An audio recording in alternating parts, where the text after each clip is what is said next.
도대체 왜 보여야 된다는 거지.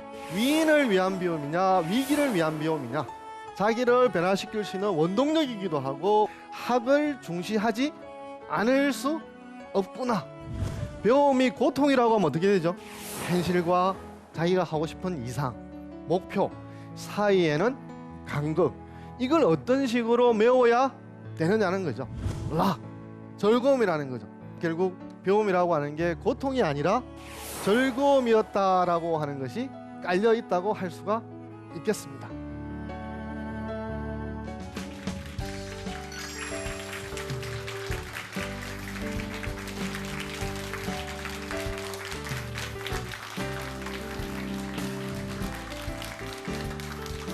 네, 반갑습니다.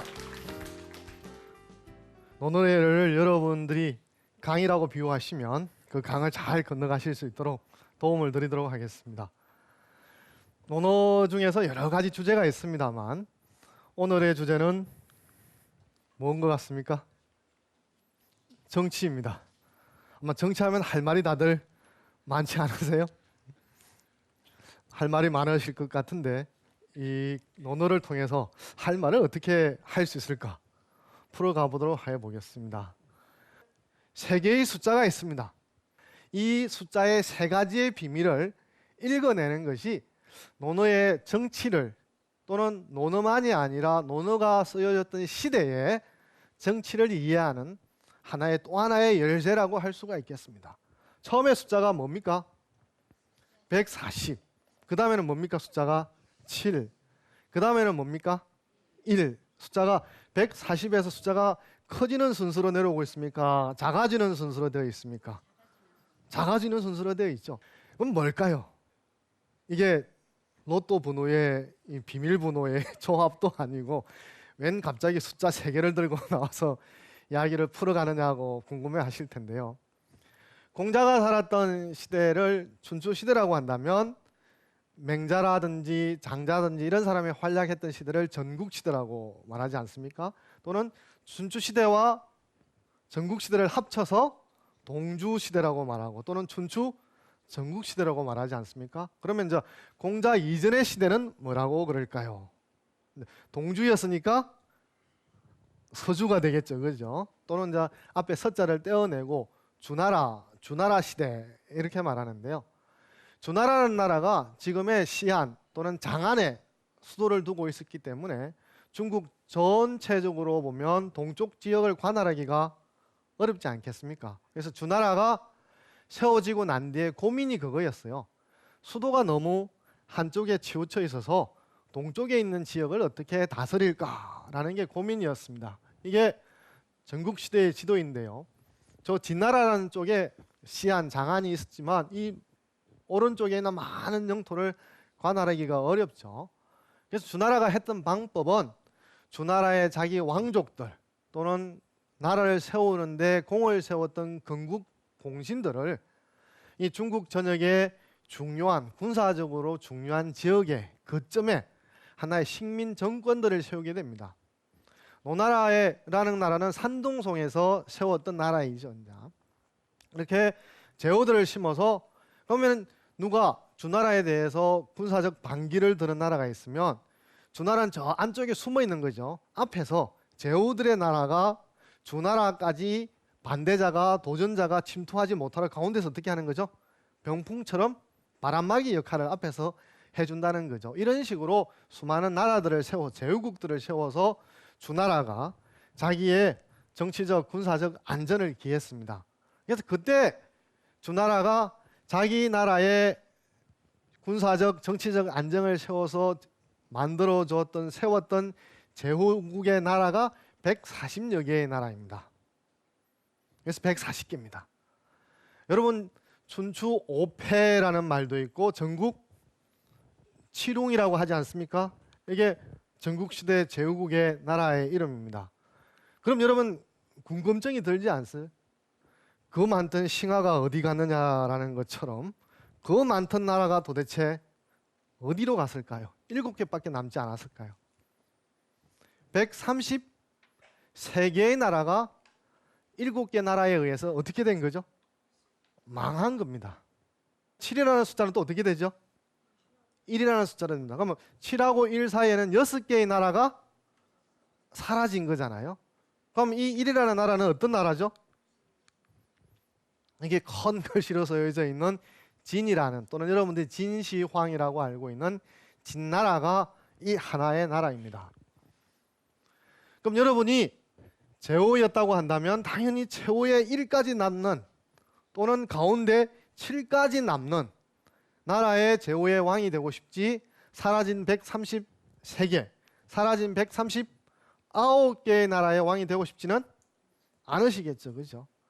그렇다면 특별하게 공자든 누구든이라고 생각할 필요도 없이 여러분들이 140개의 나라의 제후였다고 한다면 나라를 다스리는 목표를 어디에 두겠습니까?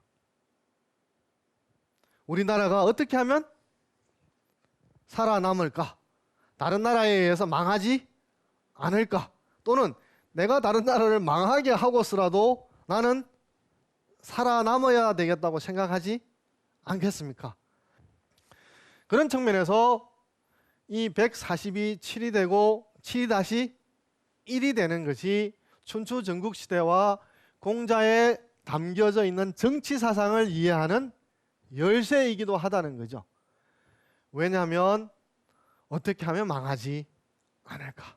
어떻게 하면 살아남을 수가 있을까? 라는 것이 이 춘추 전국시대와 공자 정치 사상의 하나의 핵심이었습니다. 주나라 시대는 엄격하게 힘의 논리만 적용되는 것이 아니라 주나라의 천자의 특별한 권위를 중심으로 인해서 보호해주는 그런 질서가 유지되었다고 한다면, 춘추 전국시대에 들어서는 각각의 제국들이 서로 경쟁하고 대립하고 살아남기 위해서 애쓰는 시대가 되었고, 그러한 살아남기 위해서는 어떻게 해야 되냐 하면 부국강병해야 했고, 약한 나라를 집어삼켜서 멸국치연을 해야 됐다는 거죠. 이런 측면에서 서두에도 말씀드렸듯이 여러분이 망해가는 나라 139개의 나라, 또는 133개의 나라, 아니면 살아남은 나라 7개의 나라, 하나의 나라, 그 중에서 어떻게 해야 139개에 포함되지 않고 하나, 133개에 포함되지 않고 7개에 포함될 수 있느냐라고 하는 문제를 어떤 식으로 풀지 않을 수가 없다는 거죠. 물론 제자 백가마다 푸는 길과 방법과 노선과 전략은 달랐던 것이죠. 그러니까 제자 백가라 그래서 다양한 사상가들이 나왔다고 할 수 있겠습니다. 공자도 그러한 다양한 제자 백가가 찾아냈던 길 중에 하나였다는 거죠. 논어에서 이 정치에 대해서 물으니까 공자가 어떻게 대답하느냐 그러면 근자열 원자래. 나와 가까이 있는 사람은 기뻐하고 나와 멀리 있는 사람은 나에게로 온다라는 뜻입니다. 그러면 가까이 있는 사람이 기뻐하니까 가겠습니까? 안 가겠습니까? 안 가죠. 그죠?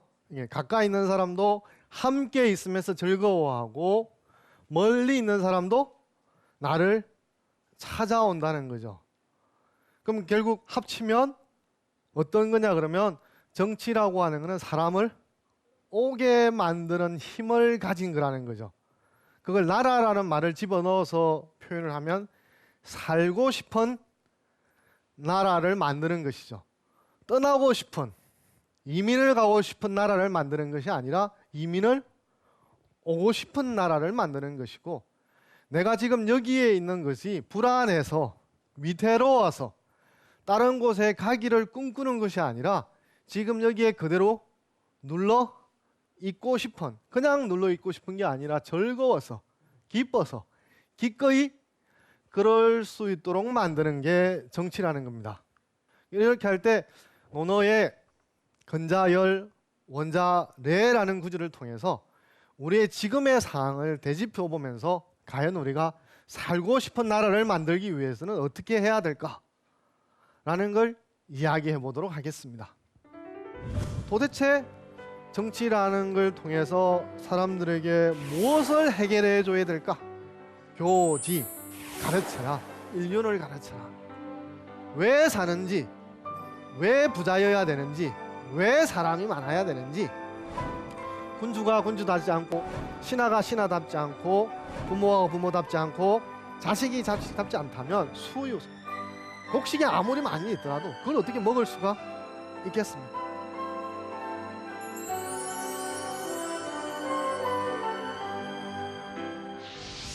공자는 그러한 부국강병과 멸국치현의 정치 논리가 적용되어지는 상황에서 자기 나름대로의 특징을 잡아야 되지 않겠습니까? 어떻게 하는 게 누구 따라하는 것이 아니라 나만의 길이자 나와 함께 다른 사람도 공유해야 되는 바람직한 길이라고 하는 걸 제시하고 찾아내야 되지 않겠습니까? 그렇게 할 때 공자가 말하는 올바른 정치의 출발점은 뭔지를 살펴보도록 하죠. 이 그림은 공자의 인생의 구비를 그림으로 그린 공자 성적도 중에서 태산문정이라는 그림입니다. 태산에서 정치를 묻다라는 구절인데요. 이 이야기가 나오는 배경은 공자가 수레를 타고 제나라로 가는 중입니다. 공자가 수레 안에 타고 있는 모습이 보이죠, 그죠? 그런데 가는 중에 뭐가 있었다는 거죠? 태산이 있었다는 거죠. 태산이 있었고 태산을 지나가는 가정에 어떤 소리가 나기 시작했다는 겁니다. 어떤 소리가 났죠? 여인의 울음소리가 났다는 거죠. 공자는 호기심이 많기 때문에 그냥 지나치는 법이 없습니다. 그래서 자로라는 제자를 시켜서 저 여인이 왜 우는지 한번 알아보라 라고 말을 하게 됩니다. 그랬더니 시아버님이 자기가 여기 사는데 호랑이 물려 죽었다는 거예요. 그런데 또 사정은 거기서 끝나지 않고 남편도 물려 죽었고 불행은 거기서 끝나지 않고 또 어디까지요? 자식까지 물려 죽였다는 거예요. 그래서 운다는 거죠. 그러니까 그 이야기를 들었을 때 공자도 동정을 하지 않겠습니까? 그런데 한편으로는 또 의문이 드는 거예요. 무슨 의문이 들까요? 호랑이에 물려 죽었다면 여기가 어떤 곳입니까? 안전한 곳입니까? 위험한 곳입니까? 위험한 곳이잖아요. 위험한 곳이면 어떻게 해야 됩니까? 도망가거나 거기서 살지 않아야 된다는 거잖아요. 그런데 이 여인은 어떻게 했습니까? 시아버지가 돌아가시고 남편이 돌아가시고 자식이 죽을 때까지 긴 시간을 위험한 산속에서 살았다는 거예요. 뭔가 쉽게 납득이 되지 않죠? 그래서 물어요. 아니 그렇게 위험한데, 제가 대신 질문을 해드리겠습니다. 그렇게 위험한데 왜 산에서 사람들이 사는 세상으로 안 가고 왜 위험한 이곳에 살아요? 이렇게 물었죠. 그러니까 하는 말이 있다가 여기에는 가혹한 정치가 없습니다. 세금을 많이 거두지 않습니다. 가정명호라는 고사성어가 여기에서 생겼어요. 세금을 많이 내고 군사적인 부담을 많이 지우고 그러한 것은 호랑이보다도 더 무섭다라는 거죠. 서두의 공자의 정치의 핵심이 가까이 있는 사람은 기뻐하고 즐거워하고 먼데 있는 사람은 살게 오라고 하지 않았습니까? 살게 온다고 하지 않았습니까? 그런데 지금 이 상황은 그것과 전혀 정반대의 상황입니다. 그럼 결국 부국강병과 멸국치현이라고 하는 걸 가능하게 하기 위해서 사람들에게 세금과 군사적인 부담과 이 모든 것들이 많이 부과되기 시작했다는 거죠. 그러니까 사람들이 판단을 할 때, 이 여인이 판단을 할 때 산속에 사는 건 위험하지만 사람들 세상에 사는 것은 여기 위험보다도 더 위험하다고 보는 거예요. 그러니까 그 세계에 살려가지 않는다고 하는 거예요. 그래서 이 보면 공자 스스로가 이런 체험들을 통해서 도대체 정치라는 걸 통해서 사람들에게 무엇을 해결해 줘야 될까라는 관심을 갖지 않을 수가 없는 것이죠. 자적 위 염류복. 공자가 위나라로 갔습니다. 염류라는 친구가 옆에서 시종을 들었습니다. 자왈 서의제. 이제 서는 많다라는 뜻인데 사람이 많다는 뜻이죠. 사람이 참 많구나. 제자가 묻죠. 기서의 우가은. 인구가 많으면, 사람이 많으면 그 위에 뭘 더 보태야 될까요? 또 무엇을 또 해야 될까요? 이런 거잖아요. 그러니까 뭐라 그랬죠? 부지, 잘 살게 해줘라, 부유하게 해줘라, 이런 뜻이잖아요. 또 기부의, 우하가은. 그럼 다시 이제 부유해졌으면 그 위에 또 무엇을 더 보태야 됩니까? 더 해야 됩니까? 묻는 거잖아요. 뭐 하라 그랬죠? 교지, 가르쳐라, 인륜을 가르쳐라. 그러면 세 가지를 말한 거잖아요. 첫 단계는 뭐 하는 거죠? 일단 사람이 많고 봐야 됩니다. 그렇죠? 사람 인구가 많고 봐야 됩니다. 두 번째는 뭐죠? 많이 있어서 가난하게 있는 것보다는 사람도 많고 잘 사는 게 중요한 거죠. 그죠? 그럼 이까지만 보면 부국강병하고 차이가 없지 않습니까? 그죠? 부국강병도 결국 사람도 많고 경제적으로도 잘 사는 게 아닙니까? 근데 세 번째가 이제 공자의 칼라, 공자의 색채, 공자의 특징이라는 거죠. 부국강병만 되는 것이 아니라 그 위에 뭘 더 덧붙여야 된다는 거죠. 가르쳐라. 교육을 해라. 왜 사는지, 왜 부자여야 되는지, 왜 사람이 많아야 되는지, 그렇잖아요. 그것을 알도록 가르쳐야 된다는 거죠. 그러나 앞에 사람들하고 공통점은 부국강병도 공자가 무조건 기피하거나 부정한다는 건 아닌다는 거예요. 그럼 이렇게 보면 공자도 결국은 시대의 자식, 시대의 아들이다, 시대의 딸이다라고 하는 것을 알 수가 있는 거죠. 그 바탕 위에서 자기 색깔을 내는 것이니까요. 그러면 만약에 잘 살게 됐고 인구도 많아졌잖아요. 그죠? 뭘 가르칠까? 라는 문제가 당장 나오지 않겠습니까? 공자가 제나라를 갔습니다. 제나라의 당시 공자를 만났던 제후는 경공이었습니다. 그래서 제경공 문정어 공자, 제나라 경공이 공자에게 정치를 물었습니다. 공자가 대답할 때 군군, 신신, 부부, 자자, 이 유명한 구절이니까 여러분도 한번 읽어보세요. 같이요. 군군, 신신, 부부, 자자. 유명한 구절입니다. 악명이 높은 구절입니다. 같은 말을 이렇게 겹쳐 놓았어요. 해석하기도 어려운데요. 그래서 군주는 군주답고, 신하는 신하답고, 부모는 부모답고, 이게 아버지는 아버지답고 하면 어머니는 서글프잖아요. 그래서 부모는 부모답고, 또 아들이라 그러지 말고, 그죠? 자식은 자식답고, 아들은 아들답고 그러면 딸은 또 슬프잖아요. 그죠? 이렇게 보면 또 이제 여기서 좀 옛날 방식의 독해는 이제 군신 하면 됩니다만, 지금은 또 군주와 신하가 있는 데도 있지만 정치 제도에서는 지금 우리는 그런 정치 제도에서는 살고 있지 않지 않습니까? 그럼 이제 군은 뭐 리더라든지 지도자 이렇게 하셔도 되고, 그다음에 신은 전문가 뭐 이렇게 바꿔도 됩니다. 그럼 지도자는 지도자답고, 전문가는 전문가답고, 부모는 부모답고, 자식은 자식답고, 이렇게 대답을 했습니다. 그런데 제경공이 그 말을 듣고 선제 참 좋다. 자기 스스로도 뭔가 반짝 빛이 난다는 거죠. 그 말을 듣고 나서. 그렇지만 만약에 거꾸로 같은 말 사이에 뭐 한 자를 집어넣습니까? 불자를 집어넣잖아요. 그죠? 그래서 군불군, 신불신, 부불부, 자부자. 군주가 군주답지 않고, 지도자가 지도자답지 않고, 신하가 신하답지 않고, 전문가가 전문가답지 않고, 부모가 부모답지 않고, 자식이 자식답지 않다면 수요소, 곡식이 아무리 많이 있더라도 그걸 어떻게 먹을 수가 있겠습니까? 이건 결국 각각의 사람이 자기 역할을 할 때 정치가 사나운 호랑이보다도 더 무섭지 않는, 또는 거기에 살러 오고 싶은 근자열 원자래하는 정치가 될 수 있다는 거죠. 이렇게 볼 때 공자가 생각했던 것은 왜 그 여인이 위험한 태산에 계속 살고 제나라든지 노나라에 가서 살려고 하지 않느냐 하는 거죠. 그럼 결국은 어떻다는 거죠? 군불군, 신불신, 부불부, 자부자한 상황이었기 때문에 살러 못 가는 거잖아요. 왜냐하면 거기 가면 안전하지도 않고 위험하고 세금 많고 고통스러운 삶이 주어져 있기 때문에 차라리 그런 관계가 없는 산속에서 살려고 한다는 거죠. 우리도 이번에 세월호 사건들을 보면 그죠? 각자의 역할에 맡아 있는 사람들이 제 역할을 했더라면 그잖아요. 그 사건을 보고 참담한 기분이 드는 일들은 많이 줄어들었을 겁니다.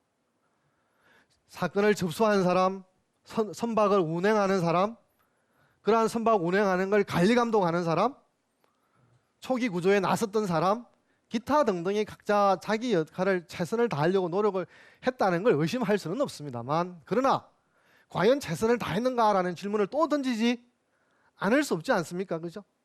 그러면서 동시에 또 우리 스스로에게 나의 역할이 제대로 되고 있는지 살펴보자는 거죠.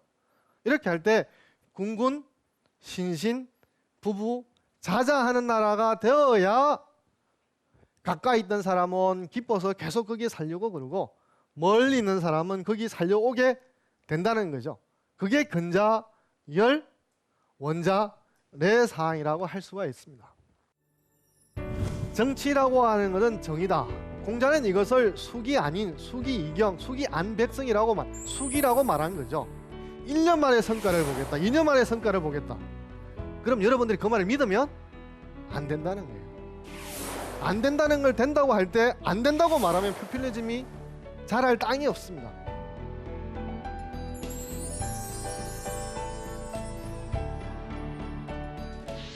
그러면 이런 정명이라는 원칙을 가지고 구체적으로 정치 행위를 이제 어떻게 해야 될 것인가요? 원칙만 가지고 되지는 않지 않겠습니까? 그죠? 그래서 개강자라는 논하의 실력자가 공자에게 정치를 묻습니다. 공자가 대답을 합니다. 정자정야, 자 소리정, 숙감부정. 또 다른 상에서 자하라고 하는 공자의 제자가 하나의 관리가 됐을 때 또 출발하기 전에 공자한테 궁금하잖아요. 그죠? 알고는 많이 들었습니다만 출발하기 전에 어떻게 해야 될까요? 또 묻습니다. 그러니까 공자가 무욕속, 무견소리, 욕속 적 부달, 견소리 적 대사불성, 이렇게 말을 하고 있습니다. 위에서부터 보면요, 정치라고 하는 것은 정이다. 정치 정자와 올바를 정자가 뜻이 발음이 같죠, 그죠? 이게 군군 신신할 때 같은 음이 같은 말을 이제 되풀이하는 게 이 당시에 이제 장문 문법이기도 하고 언어를 운용하는 법이기도 합니다. 그래서 이 정이라는 건 올바르다는 건데, 올바르려고 하면 기준이 있어야 됩니다. 그래서 이 정이라고 하는 것은 기준이라는 뜻도 있고 모범이 된다는 뜻도 있고, 그 기준을 가지고 자기 스스로를 규제한다는 뜻도 있고요.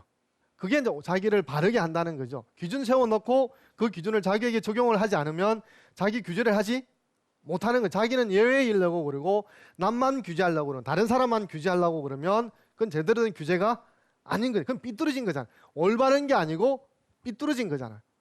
이런 말에 의해서 정의라고 하는 것은 올바른 기준이 먼저 서야 되고, 그 기준이 있으면 그 기준에 자기를 적용해서 자기 스스로를 규제해야 되고, 그래서 삐뚤하게 서 있는 게 아니라 똑바르게 서야 된다는 거죠. 이렇게 할 때 당신이 이런 올바른 기준에 의해서 자기를 이끌어 간다면 누가 감히 삐뚤어지려고 하겠습니까? 저도 마찬가지입니다만 한 번씩 자식들에게 역습이라든지 뜻밖의 역공을 당하는 경우가 있어요. 어떤 경우인 줄 아세요? 아빠는 그때 그랬잖아. 그죠? 저도 잊어버리고 있었지만 아이는 기억하고 있다가 그 한 방에 제가 무너지지 않습니까? 왜냐하면 저도 그 기억나거든요. 그럼 저는 하지는 않고 애한테 그렇게 요구한다라고 하는 것은 어불성설이지 않습니까? 그럼 나는 내 마음대로 해도 되고, 아이는 자기 마음대로 하지 못하고 내가 요구하는 대로 하라고 그러면 공평하지도 않고 평등한 관계도 아니지 않습니까? 그죠? 그럼 결국은 제가 정하지 못한 거죠. 삐뚤어져 버린 거죠. 그러니까 아이한테 이걸 하라고 말할 수 없는 거죠. 그 다음에 두 번째, 자아에게 해준 이야기는 뭐냐면 빨리 하려고 그러지 말라. 그 다음에 작은 이익을 보려고 그러지 말라. 빨리 서두르다 보면 가고자 하는 곳에 부달, 이러지 못한다. 작은 이익에 사로잡히다 보면 큰 일이 이루어지지 않는다라는 거죠.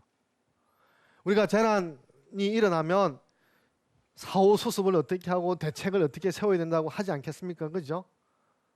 그게 오랜 시간을 두고 만들어서 10년이 가고 100년이 가고 1000년이 가는 제도를 만들어서 다음 후손들에게서도 모범이 돼야 되지, 그잖아요. 하루아침에 뚝딱 만들어서 10년 뒤에 아무 소용이 없고 떠도 치는 걸 만들면 그 비용도 낭비지 않습니까? 그죠?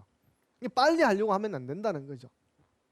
이렇게 할 때 자기 통제의 리더십을 발휘해야 된다는 거죠. 공자는 이것을 숙이 아닌 숙이이경, 숙이안백성이라고 숙이라고 말한 거죠. 자기 스스로 통제를 하지 못한 사람이 남을 이끌어 가야 되겠다라고 한다면 그건 말이 되지 않는 거라고 보는 거죠. 자기는 규정에 예외이기를 바라고 다른 사람은 규정에 적용되기를 바란다면 그러면서 왜 다른 사람들이 왜 규정을 지키지 않을까? 이렇게 말할 수가 없다는 거죠. 규정을 만들면 자기 스스로도 그 규정의 예외자가 되지 말고 그 규정의 적용자가 되어야 된다는 거죠. 그리고 빨리 효과를 보려고 하지 마라. 하나의 일을 할 때 결과가 나오기 전까지, 그죠? 얼마나 시간이 걸리지 않습니까? 이게 가장 어울리는 게 맹자의 알묘조장이는 고사입니다. 송나라 농부가 농사를 지었어요. 벼를 심었어요. 그런데 이 농부의 지금 마음과 머릿속에는 온통 뭐로 지금 가득 차 있냐 그러면 벌써 가을이 됐어요. 어떻게 해요? 베야지요. 탈곡을 해야지요. 쌀이 나왔지요. 어떻게 해야 되죠? 밥도 먹고 떡도 먹고 모든 걸 다 만들어 먹어야 돼요. 이런 마음으로 있는데 다음날 논에 가보니까 이놈은 아직도 익을 생각은 전혀 안 하고 어제에 비해서 0.1mm도 안 자란 것 같아요. 마음이 답답하고 깝깝하고 환장할 노릇이죠. 그래서 이 사람이 논에 들어갔어요. 무슨 일을 했는지를 알아요? 살짝씩 자라는 걸 도와줬어요. 그랬더니 마음이 뿌듯하잖아요. 야, 나 얘 벌써 한 3cm 자라게 해줬어.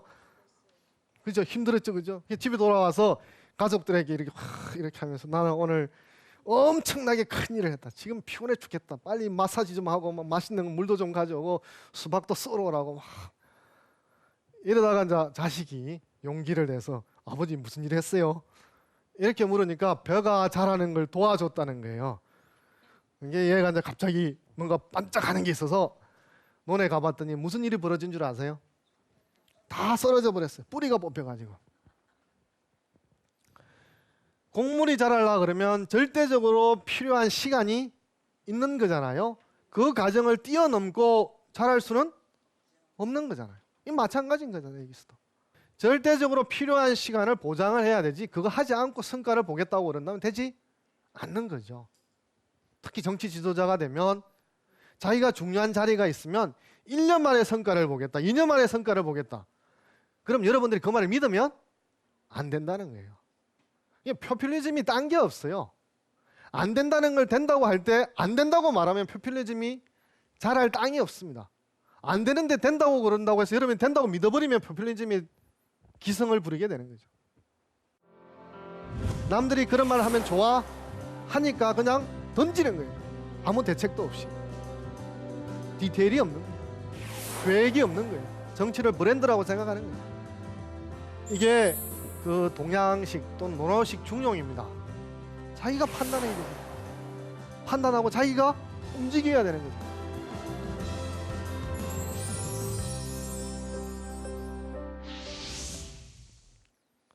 그러면 이러한 공자가 말하는 게 정명이라는 원칙에서 지도자가 원칙을 정하고 그 원칙에 적용이 되는 예외자가 아니라 그리고 빠른 효과를 보려고 하는 욕심에서 벗어나는 다고 한다면 이런 정치가 구체적으로 현실에서 어떻게 작동이 될까라고 하는 게 또 문제이겠죠.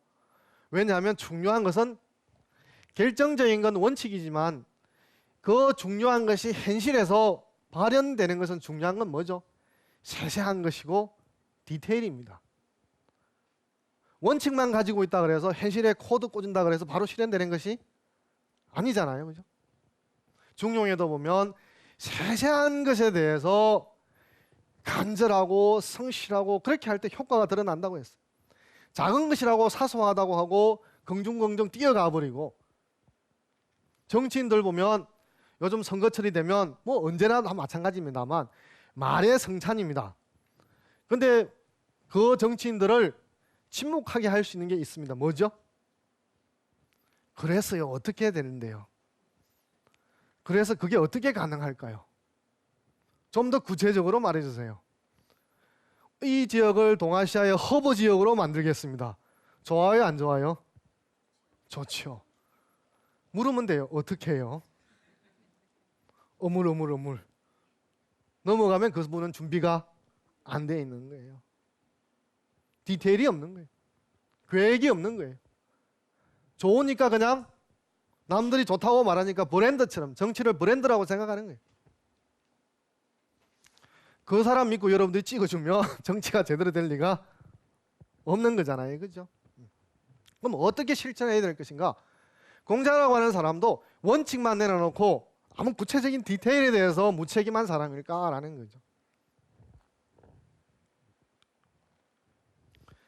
공자는 이 정치의 디테일에 대해서 오미라는 것으로서 그 다음에 사악이라는 것으로서 말을 정리하고 있습니다.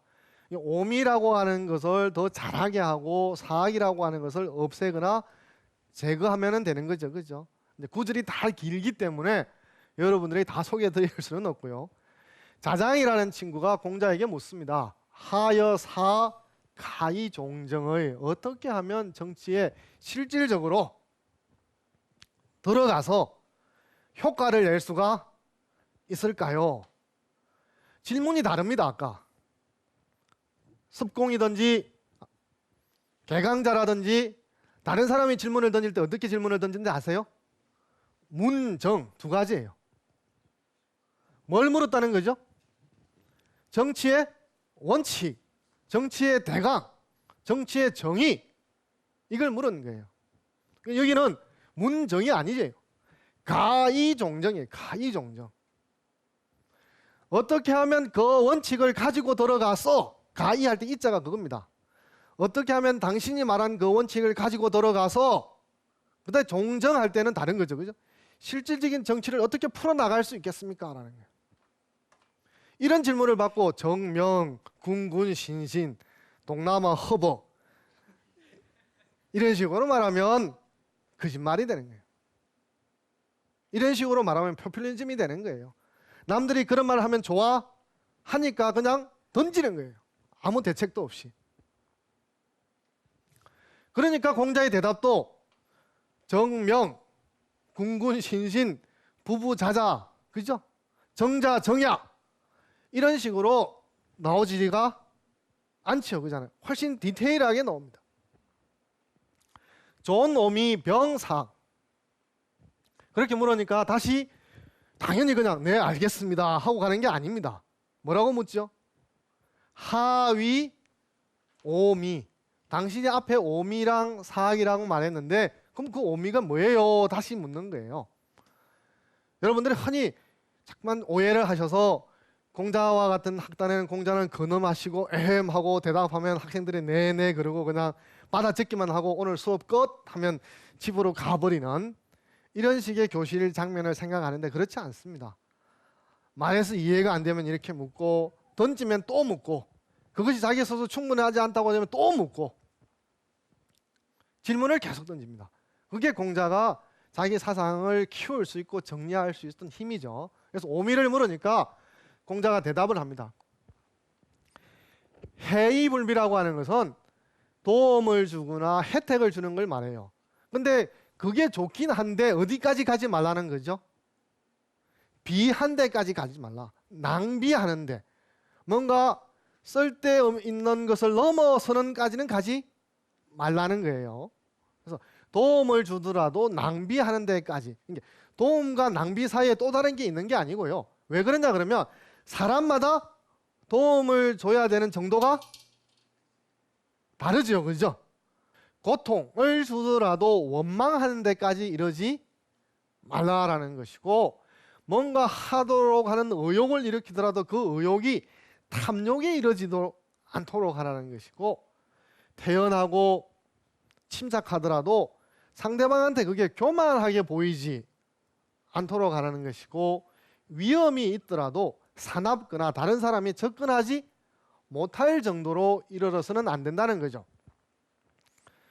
다음 장면이 뭐가 나올까요? 네, 선생님 알겠습니다. 이런 걸까요? 아니죠, 그죠? 또 캐묻습니다. 당신이 방금 아까 해이불비라고 말했는데 그 해이불비는 뭔 뜻입니까? 인민지소리일이지 사불력 해이불비요. 사람들이 이롭게 생각하는 것, 사람들이 도움이 필요하다는 것에 따라서 도움을 준다면, 도움을 주니 실질적으로 혜택을 베풀지만 낭비가 아니지 않느냐라는 거죠. 도움도 필요하지 않는데, 그게 이롭다고 생각하지 않는데 정부가 알아서, 사람이 주는 사람이 알아서 이거 필요하지? 그래, 너 가져. 이렇게 하지 않는다는 거예요. 지금 혼자 일어설 수 없는 사람한테는 프라이버시를 내세워서 다가가지 못하고 이런 게 아니라 그 사람을 억지로라도 부축을 해서 이렇게 해야 되는 거잖아요. 그러나 건장한 사람한테 그런 식으로 도움을 줄 수는 없는 거잖아요. 또는 자기 스스로 제할 능력을 가진 분과 제할 의지가 약한 분에 있어서는 도움을 주는 방식이 또 다를 수밖에 없잖아요. 그죠? 이렇게 하는 게 제할 의지를 일으키고 이렇게 하는 게 실질적으로 그 사람에게 문제를 해결해 줄 수 있고 그 사람이 바라는 것일 때 그 원칙에서 따라해야 된다는 거죠. 두 번째는 보면 택가로이로지 우수원, 힘들게 하고 고통을 줄 수 있는 것들을 가려서 힘들게 하니까 누가 원망을 하겠느냐라는 거죠. 여러분 음식집에 가시면 반찬 더 리필을 요구할 때 그잖아요. 한 번, 두 번, 세 번 하면 뭐가 보이죠? 그 다음에 눈치가 보이잖아요. 그렇죠? 사람 관계가 그렇습니다. 자기 스스로가 어느 이 지점이다라고 할 때 스스로 몸을 사리게 되거나 다음에 괜찮을까? 이 저항하는 선이 있어요. 그걸 할 때 또 더 공손하거나 다른 태도를 해야 되지. 앞과 같은 방식으로 하면 당연히 사람이 감정적으로나 어떤 측면에서 마음이 상할 수밖에 없는 거잖아요. 그거는 서비스만이 아니고 집안의 문제도 있고 회사의 문제도 다 마찬가지잖아요. 오늘 야근했는데 내일 급하다 그래서 또 야근하자고 그러고 급하다고 그래서 모레 또 하자고 그러면 그렇잖아요. 그죠? 마찬가지죠.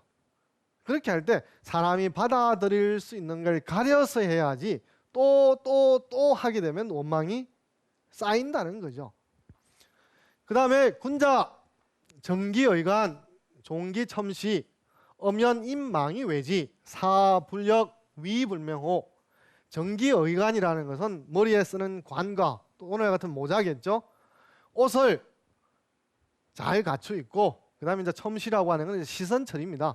눈을 돌리거나 위아래로 하거나 불안해하는 것이 아니라 시선이 안정되게 있어서 쳐다보고 그렇게 한다면 다른 사람이 그 사람을 멀리서 쳐다보더라도 좀 어려워하지 않겠느냐. 이렇게 하면 위험이 있지만 나에게 다가오지 못할 정도로 싸나운 건 아니지 않느냐라는 거죠. 이렇게 듣고 나서 어떤 사람이 이렇게 말할 수 있어요. 그 다음에는요. 좋은 질문이기도 하고 어리석은 질문이기도 해요. 왜 그러냐 그러면 더 묻는다는 측면에서는 좋은 질문인데 그 다음엔 왜 멍청하다거나 어리석은 질문이냐 그러면 왜 그렇다 할까요? 자기 스스로가 해야 되는 것이기 때문에. 우리가 모든 것을 일일이 누구한테 다 물어 살 수가 없잖아요. 중요한 사항이 어떻게 해야 되죠? 자기 스스로 자기가 가지고 있는 지적인 역량을 총동원해서 그 상황에서 어떻게 해야 되죠? 자기가 판단해야 되잖아요. 판단하고 자기가 움직여야 되는 거잖아요.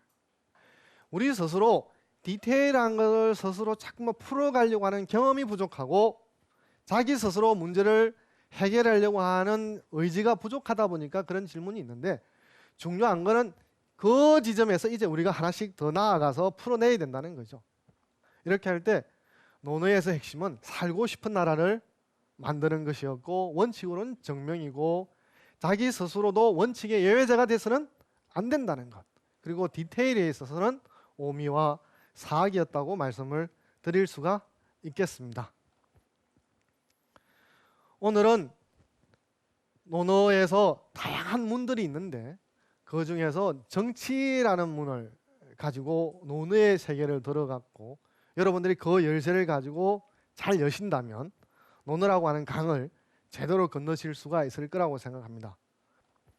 오늘 뭐 강의하는 중에 궁금하시거나 또 평소에 궁금한 게 있으시면 기탄 없이 질문을 많이 해주시기 바랍니다.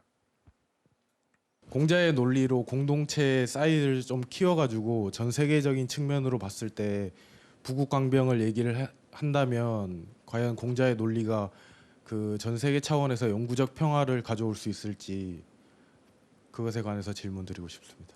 예, 공자에 있어서 이게 대표적인 것이 이제 우리가 얘기에 나오는데요. 이제 정치의 목표를 어디를 잡을 것인가라고 할 때 개인이 소속돼 있는 집안, 뭐 가족이라고 할 수 있겠고 가족 단위의 차원도 있고 그런 가족과 가족이 묶여져서 큰 단위를 이룬 또 하나의 지역이라는 틀이 있겠고 그런 지역이 또 묶이는 이제 국가 차원이 있겠고 그죠. 사람마다 각각 소속돼 있는 단위에서 자기 책임이 있는 거죠. 예를 들어서 천자라고 하는 사람은 천하를 관할할 수 있는 책임이 있는 것이고 제후라고 하는 사람은 나라라고 하는 데 대해서 책임질 권한이 있는 것이고 대부라고 하는 사람은 가의 체온이 각각 있지 않겠습니까?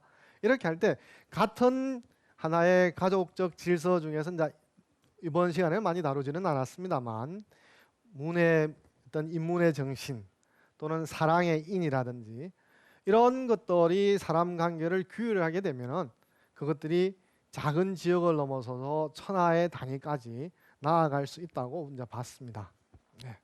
살기 좋은 나라를 만드는 것이 정치의 핵심이라고 말씀하시는데 지금 살기 좋은 나라를 만들기 위해서는 현재 정치인들이나 혹은 저희 개개인들이 어떤 노력을 해야 되는지를 교수님께서 말씀해 주시면 감사하겠습니다. 그런 공자에서 말하는 정치와 오늘의 정치는 다 다른 점은 있죠.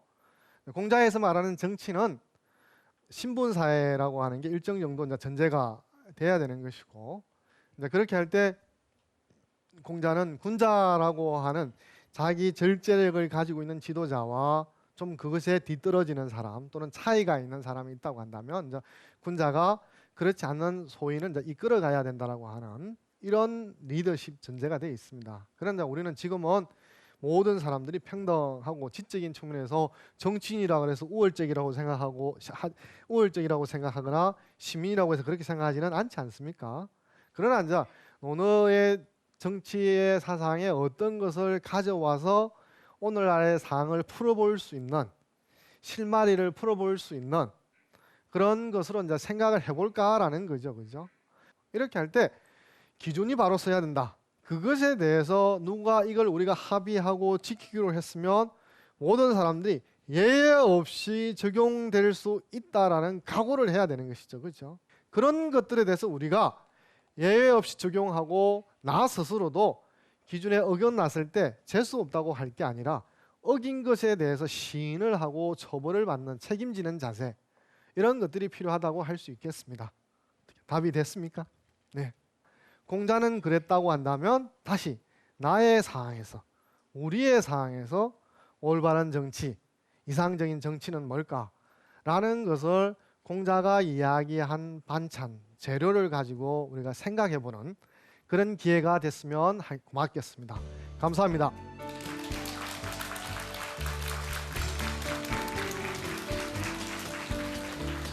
정치라고 하는 것은 사람을 오게 만드는 힘을 가진 거라는 거죠.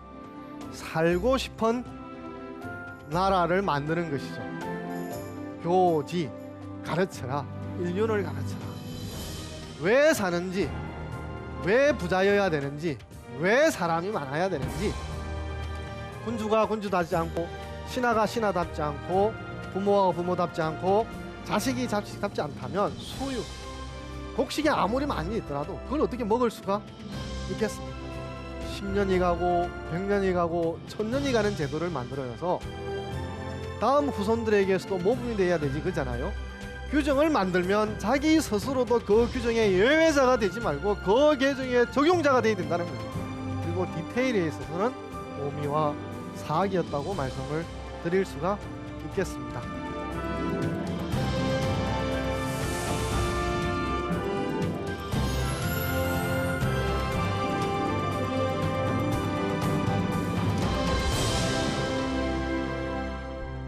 논어 인간의 길을 찾다 세 번째 시간인데요.